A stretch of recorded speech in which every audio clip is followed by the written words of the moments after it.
You're listening to Clearview Today with Dr. Abidan Shah, the daily show that engages mind and heart for the gospel of Jesus Christ.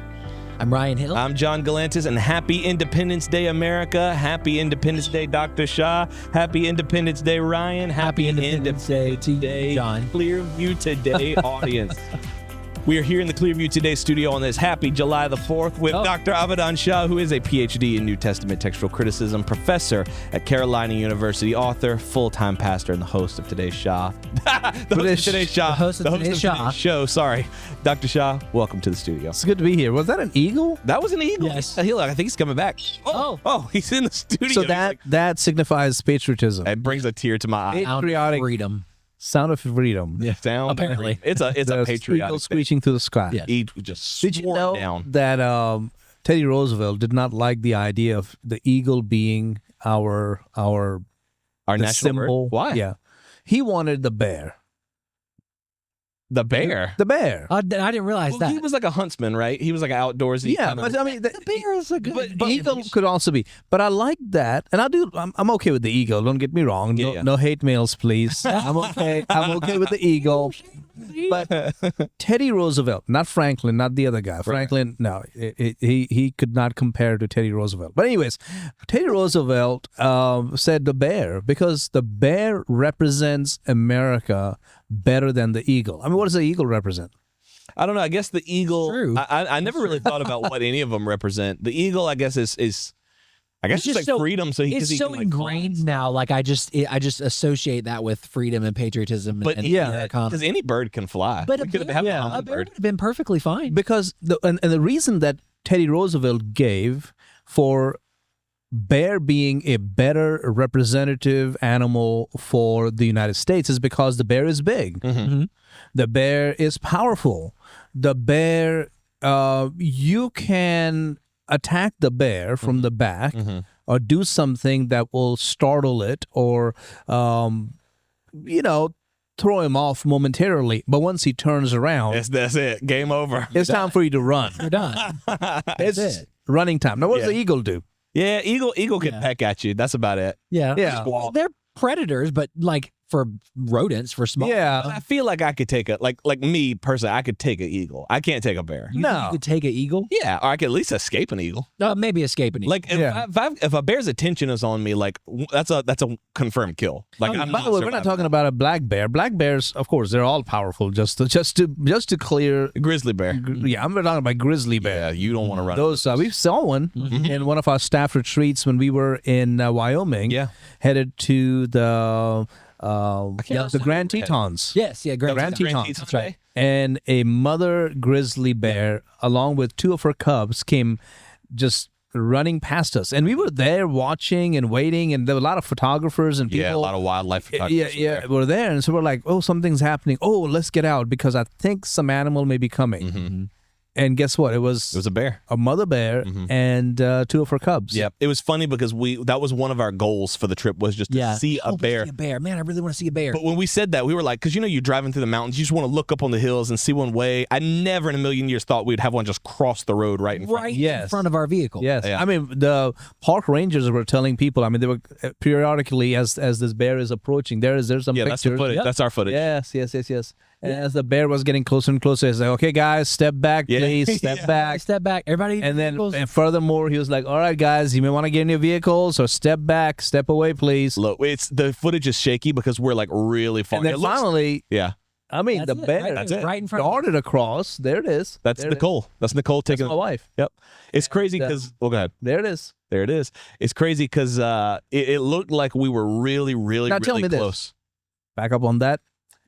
Doesn't that represent America more? Look at that. Look at the stride on that thing. Yeah, that is America. Strength, yeah. He's walking through those woods like this is my home. Yeah, that's right. I own this.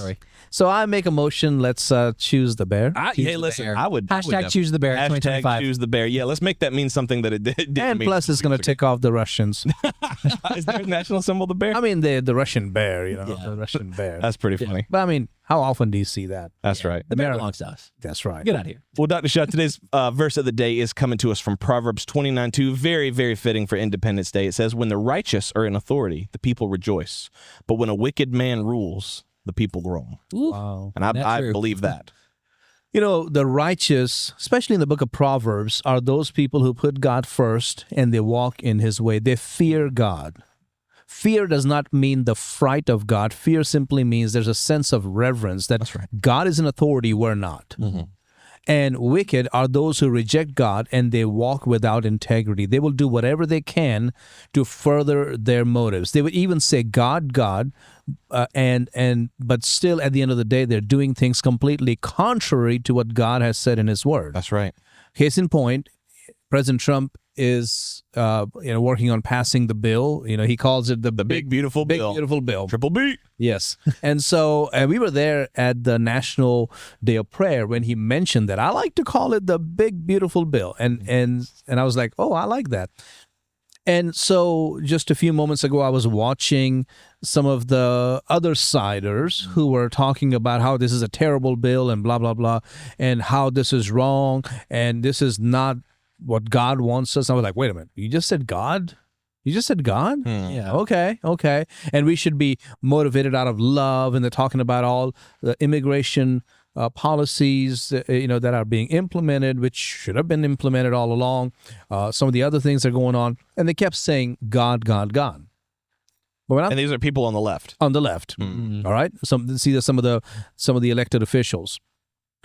And then you see the true colors, because as they're saying that, they're also saying, hey, and so we need to support the rights, trans rights and this rights. And I was like, wait a minute. Yeah. Hold on now, buddy. On one hand, you're talking about God, but on the other hand, you're also talking about something that God explicitly has deemed sinful right from the beginning, still today, is a sinful thing, and you are supporting that, and yet you're invoking the name of God. So here's what I would say. When the righteous are in authority, we're talking about people who fear God. But when a wicked man rules, the people groan. Wicked man, what does that mean? It means people who are doing things contrary to what God has said in his word. That's right. And just because you use the word God and use the word love does not mean that you are the righteous ones. That's right. Exactly right. Their definition of God is completely different. If they're saying that, if they're holding up God's name, but then saying we need to promote these kind of rights, homosexual rights, gay marriage, transgender, things that God hates, your definition of God has to be fundamentally different than ours. By the way, just to clarify, in America, you have the right to be trans. Right. You have the right to be homosexual. That's the freedom you have. But you do not have the right to shove that in my face. You do not have the right to teach that in our public schools. Right. Or be there reading books to little children. And I don't know who those foolish parents are, but you're sitting there doing that. Right. You don't have the right to redefine marriage, because if you redefine marriage, then it becomes illegal for me to preach against it as sin. So these are things we're talking about. Yeah, the fight is no longer for the right to be trans or to be gay. Those rights have already been there. They've been. They're still there. This is the fight to compel people who disagree with you into agreeing with you. Absolutely, it's a forced compulsion. It certainly is. And when they say, okay, well, we're not going to get the conservatives, we're not going to get these old fuddy-duddy conservatives, we'll go after their children. We'll start in the schools. That's right. Or social media or propaganda. We're going to use our college professors who will promote this social Marxist agenda so they can get to the second generation, the third generation. So grandpa, grandmas, we can believe whatever the heck you want to believe. We'll make sure that you're at your next Thanksgiving dinner, you will find your children looking very different, or exactly grandchildren, right. And that's the goal. Right. But I'm very grateful that God has put us into a country that He's blessed us, I think, with a nation that but was built on Judeo-Christian values. Yeah, I mean, if you want me to give another example of that, please, yes. The same group that I was watching, because you always want to watch in here. It's like, what are you saying? Of course, they talk about immigration. They talked about this and that, abortion, a woman's right to choose. This is her body. And like Michelle Obama, who was not at this event, by the way, I was just watching one of her interviews, talked about, and I thought it was very funny and made her look bad. I hope she realizes that. He said, the reproductive system in a woman's body is not designed just to reproduce. Huh? What's it designed for? I thought that was funny. She kept saying that the reproductive system in the woman's body is not just designed to reproduce. There are more. Yeah, yes, it is. Yes, it is. By definition. I mean, she kept using the word reproductive system. This transportation vehicle is not It's just not for designed for transportation. It's not just transportation. for that. Okay. Of course it is. What's it What for? does that mean? Yeah, what's it for? Your circulatory system is designed to circulate things. We can Your do respiratory system is designed to respirate. Yeah, we can do other things with it, but that means that it wasn't designed for that. Hello. What? Make it make sense. So I thought they were bringing up God and love, and at the same time talking about killing the infant, the unborn. Psalm 139. Let's go read that. Yeah, it's said because God has become a tool. It's become a weapon, and and I think they would even say themselves they don't actually believe in the providence of God. They don't actually believe that He's blessed us with these Judeo-Christian values, but God is a weapon for them, so that they can say, "Oh, you're saying this? That doesn't sound very Christian because God would do this." I was Right. going to say, it's interesting to me that they pulled the God card when it looked like they were on the losing side. Exactly. It was very much anti-Christian and anti-Judeo-Christian values until they were losing ground. Now we're playing the God card. My problem is against those who claim to be Christians, and they may be, only God knows their hearts. For them to join hands with people on the left, people like this, who completely stand contrary to the Word of God, for them to then tell us or try to silence us and say, oh, you shouldn't be doing that. You shouldn't be bringing politics in church. Pastors should not be. That bothers me more than just flat out liberal left. Right. Because you are somehow deluded enough to think that God is on the other side. Right. Okay? God, by the way, doesn't take sides. Just to put it out there, Joshua, as he was waiting to go into the promised land, standing on this side of the Jordan River, waiting to go and attack Jericho, and the angel of God came, and his question was, Joshua's question to him was, whose side are you on? His answer was, as the commander of the armies of the living God, I've come to take over. I don't come to take sides. I come to take over. Yeah, you're now on my side. That's right. Yeah. And so also with us, the question is not whose side is God on? The question is, whose side are you on? Are you on God's side? Right. Or against him? Great point. People have had a problem for a long time with this sort of melding of government and religion. People have held that up. We've talked about it on the show before, but there's a lot of viewpoints as to how these things intersect or even why they should not intersect. Dr. Shah, for our listening audience, can you just walk through some of those maybe incorrect viewpoints and then talk about like how we as believers should think rightly about government and how we should be involved? Absolutely. Well, my information is coming from many different sources. I've been studying this subject for, I would say, at least 20 years. But in reality, I've been living this subject since I was a kid. I grew up in India, where Christians are a minority. I mean, I would say they are in a worse situation now than they were before. Wow. Yeah. And the government has become Hindu nationalist and definitely against Indian Muslims, but also coming after Christians. And so we grew up with a form of persecution. Our power was cut. Our electrical power was cut in the middle of summer. Oof. And summer, and I mean, if you think that we've been having this heat wave Like here? all across, especially on the East Coast in America. Imagine that 10 degrees hotter in the summer. Yeah, summer in India is nothing to play with. Oh, no. It starts in somewhere at the end of April, May, June. It is horrendous. July, it's, oh my goodness. I can't imagine. So it's very, very bad. And they cut the power to your house and to your church? That's right. And the temperature gets up to about 120 degrees. Wow. That's incredible. How do you 120 sleep? degrees. Oh, it's tough. It's very, very you hard. got a fan. I mean, you are in sweat when you're in your bed. Wow. Wow. I mean, you're in sweat. Oof. And so we would have these air coolers, and Dad would do whatever he can to cover up the windows or to make sure no air escapes so that it'll be nice and cool.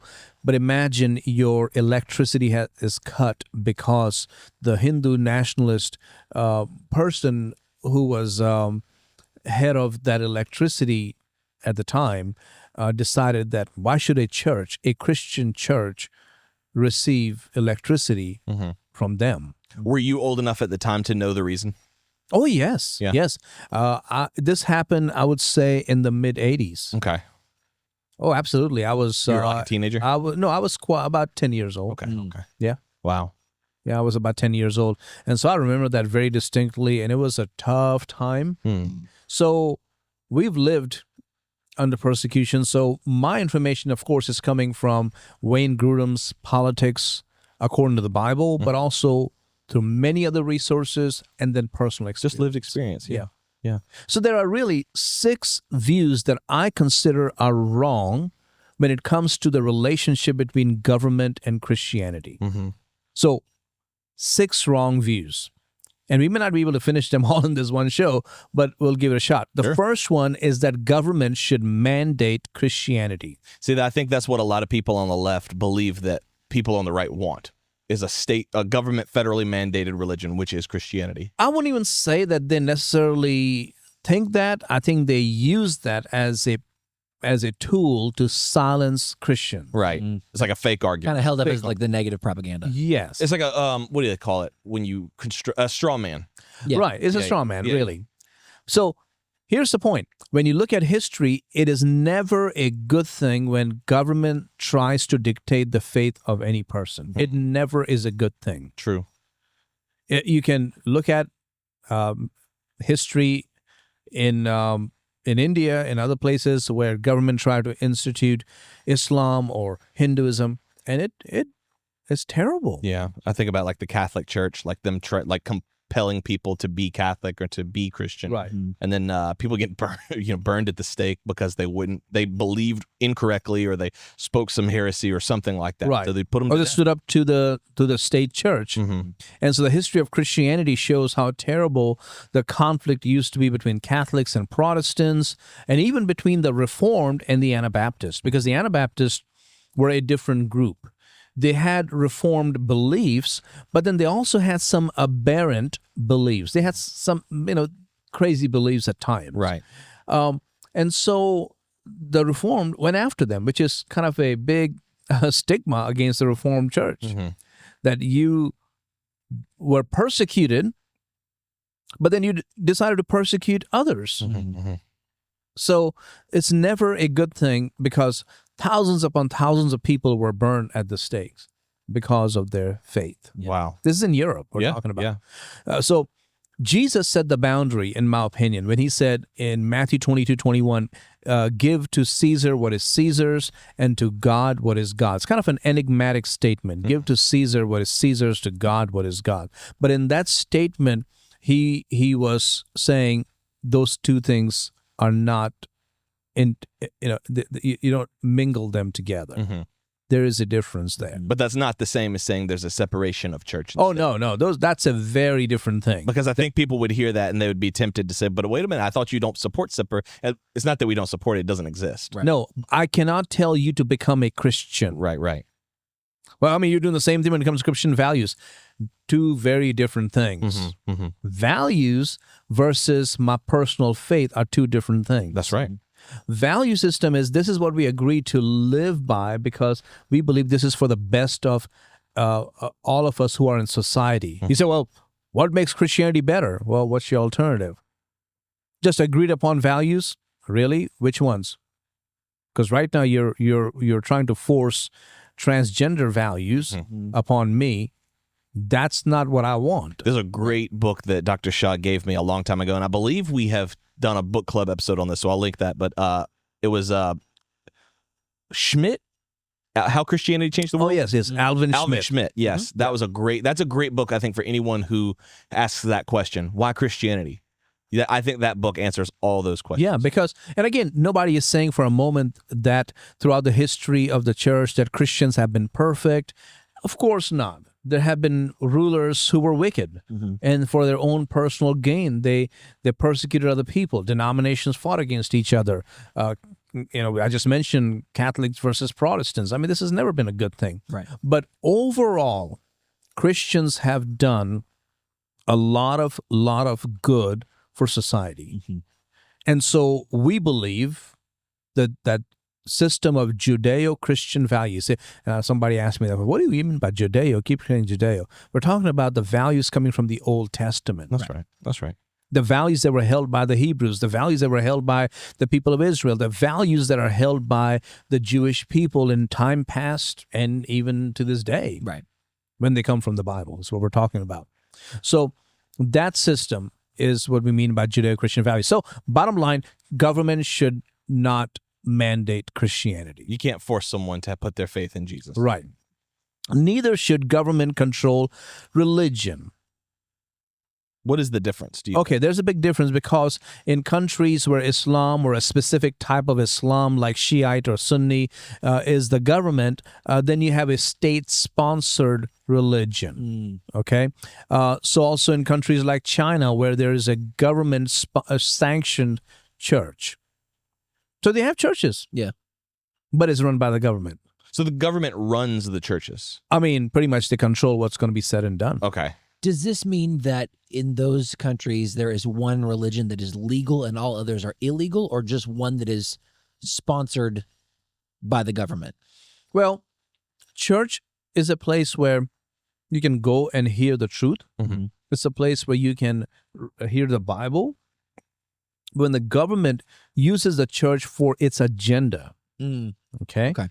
You say, well, isn't that what's happening with President Trump? No, wait, time out. He is finally telling people, okay, thank goodness for President Trump. He's saying, listen, you should not be told to keep your faith out when you come in public. Mm-hmm. That's perfectly fine. Yeah, because I don't see what he gains from that personally. He's not gaining anything from giving us our freedoms and our rights that were guaranteed to us. Exactly. By saying that this whole separation of church and state stuff is baloney, it's gone, you're welcome to bring your faith in the public square. Right. He's welcoming you. How is that benefiting him? Right. It's not. Yeah, there's no goal that he's trying to do and then using the church to further that goal. There are rights. He can do everything that he wants to do without using the church. Right, yeah. And also those rights were already afforded to us by the Constitution. That's right. What he's doing is enforcing them. Exactly. That's right. Enacting them, I should say. The big difference between, say, countries like in the Middle East or India or Pakistan or China with the state-sanctioned churches versus what's here is because this nation itself was founded upon Judeo-Christian values. Mm-hmm. It was founded upon biblical values, which means the nation works. This nation we call the United States works because of the biblical values. Mm-hmm. So when you're telling Christians you cannot bring those values in, that's like an oxymoron. Right. The very thing that gives you the ability to even say that is the values that you're discriminating against, that you're trying to erase. The values have come from the Bible. It's like a beautiful circle. Mm-hmm. It originates from a system that's based on Judeo-Christian values, means coming from the Old and the New Testament. That's the very system that gives you the freedoms you have. Mm-hmm. Right. And so when you are coming from a Judeo-Christian perspective to tell you, don't bring that in here. That is funny. I wish it was funny, but it's not funny. Yeah. Is it the fact that you shouldn't do that, or you literally can't do that without dismantling what you're standing on? I mean, it's wrong in every way. Yeah. It's like this. There is a party, and let's just say Ryan has funded the party. Mm-hmm. Ryan went out there from his own bank account. He decided to get all the food, all the slides, and what do we call the rides and the pony rides and everything. Yeah, like all the games and stuff. The clown with the balloons and everything. I mean, he got the whole thing laid out. And then Brian shows up with his kids, and we say, "I don't think so, sir." I don't think so. No, sir. You will not come in as Ryan Hill. You will not come in as one of us. You can come in as one of us. This is my party. I mean, you have paid for this thing and all that, but I'm serious. That's not how it works. The only reason you paid for it is because you stole it from someone else and you hurt people to do that. You're not coming in. You're not coming in. I never did. So you see, that's how it works with Judeo-Christian values. True. It's the very values system that has given us this nation is the very culture that we're saying you're not welcome here. Right. That's what is the difference here. In China or in India or Pakistan, that culture was not built on any of those systems. They're secular governments or dictatorial governments, and whoever is in power is trying to impose their views on someone else. But would you say that they understand that religion is a tool that they can use to keep the people under their thumb? It's a very different thing. Yeah. Makes sense. Here it works because it's birthed from a Judeo-Christian value system, and so it works, and you have freedoms. And for the past few decades, only Christianity was not welcome. Everybody else can come in. But in other parts of the world, like even China, they're not operating from a Christian worldview. Right.